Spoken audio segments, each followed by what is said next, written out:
镜头转来看国内，宜兰大溪竹仔口溪是全县污染上严重的河川，因为规个流域拢总有33个低潮，南仔地净化溪水功能也失效，造成污染甲臭味的问题是真严重。地方就请求中央来补助改善，行政院嘛指示环境部伫咧2档内爱协助当地做相关的设施。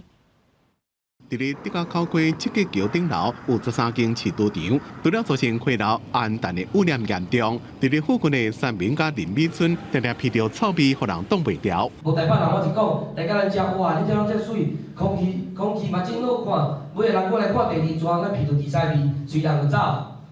这都市这里发电，它这个污染的部分呢，应该要尽量来减少。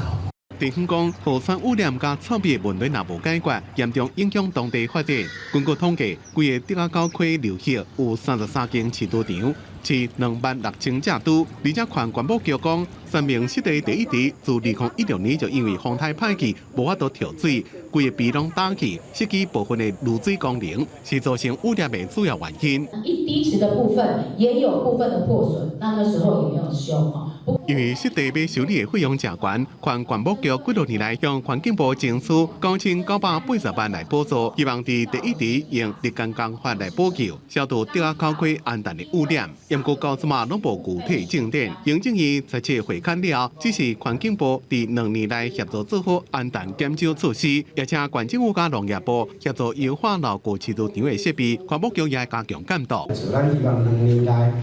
来看会当补助。 改善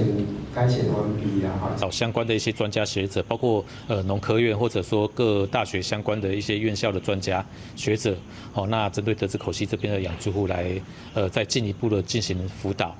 不过饲猪户是讲，政府常常对饲猪户业者排放废水开罚单，不过拢无甲因辅导，协助因彻底解决问题，让业者唔知安怎去做较好。 官府讲，会找相关的学者专家辅导饲猪户，看安怎改善废水排放，改善周边的环境。记者综合报道。